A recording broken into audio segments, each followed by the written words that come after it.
Now let us talk about the clinical features of visceral leishmaniasis. Clinical features of visceral leishmaniasis or Kala-Azar. Okay. The visceral leishmaniasis or the Kala-Azar in Indian subcontinent, and in Horns of Africa, all the age groups are affected. Okay, by visceral leishmaniasis. But the peak age is 5 to 9 years of age. But in Indian subcontinent and Horns of Africa, all the age groups are affected. Whereas in the Americas and Mediterranean basis, mostly immunocompetent infants and younger children, and immunosuppressed adults, immunodeficient adults are affected. Okay. The incubation period is 10 days to 2 years. Okay. In average, it is about 1 to 4 months. Most common presentation is a abrupt onset of fever. The fever is abrupt in onset, of fever. What type of fever? Moderate to high grade fever. Okay, high grade fever. And this fever is associated with chills and rigor. And the fever in the Kala-Azar is specifically called as periodic fever. Specifically called as periodic fever. Periodic fever means in Kala-Azar, fever may continue for several weeks with decreasing intensity. That means the fever will come and it will continue with decreasing intensity for several weeks, and again there will be a period of afebrile stage, and again there is fever. So there are multiple bouts of fever, but in between the bouts of fever, there is afebrile stage. Okay, febrile stage, and there is afebrile stage. This type of fever in the Kala-Azar is known as the periodic fever. We have already discussed that the Kala-Azar specifically affects the organs of reticuloendothelial system. Okay. So what are the organs of reticuloendothelial system? Organs of reticuloendothelial system. The organs of reticuloendothelial system are spleen, liver, bone marrow, lymph node, tonsils,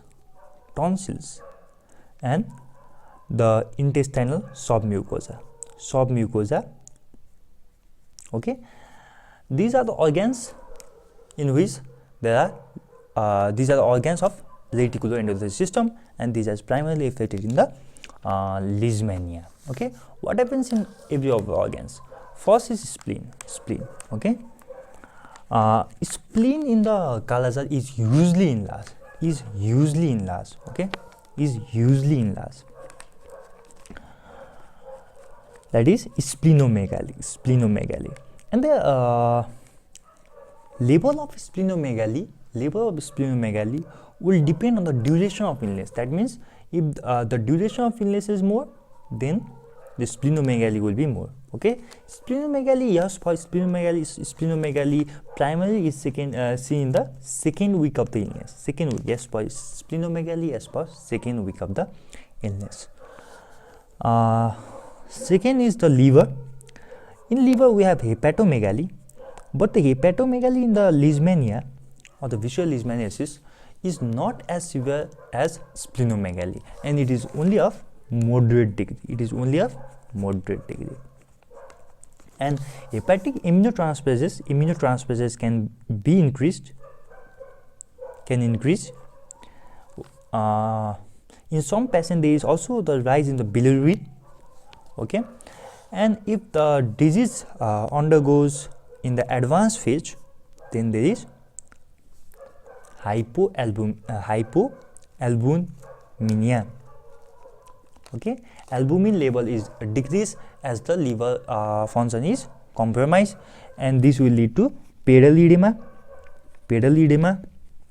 and ascites. Pedal edema and ascites, that are the features of the hypoalbuminemia, or the features of the decreased protein or oncotic pressure. Third is bone marrow. Third is, let us talk about lymph node.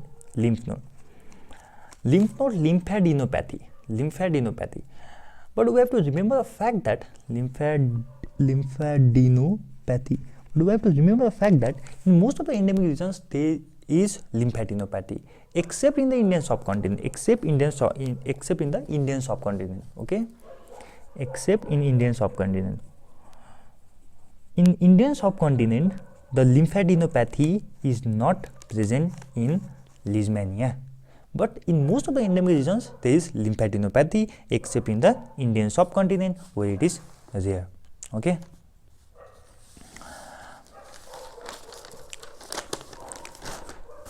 And another is the bone marrow. In bone marrow, there is bone marrow dysfunction, and this will lead to pancytopenia. Okay, fever with pancytopenia.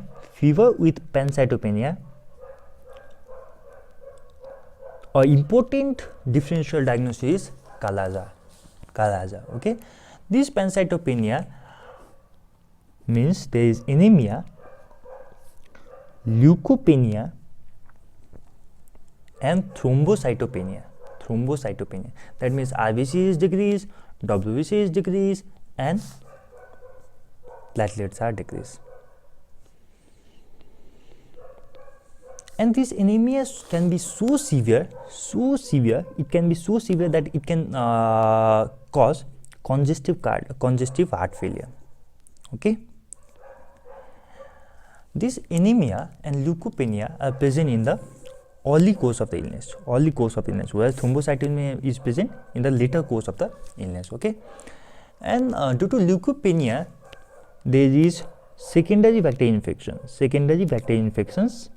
Bacterial infections become common. Okay, secondary bacterial infections, example measles, pneumonia, TB, bacillary or amoebic dysentery, and gastroenteritis. These infections are common. Okay, and due to thrombocytopenia, there can be retinal hemorrhage from retina. There can be retinal hemorrhage. There can be epistaxis, and there can be gastrointestinal bleeding. But we have to remember the fact that the anemia and leukopenia are the early manifestation, and later in the course of the disease there is thrombocytopenia. Talking about the bone marrow dysfunction, there is also the marked polyclonal increase in serum immunoglobulins. Okay. But the renal dysfunction is uncommon. In case of Kala-Azar. Renal dysfunction is uncommon. And I have already discussed that why Kala-Azar is called Kala-Azar, because there is dark discoloration of skin due to hyperpigmentation, and this hyperpigmentation can be mostly appreciated in brown skinned individuals. Further, there can be weight loss, and person may feel weak. Okay,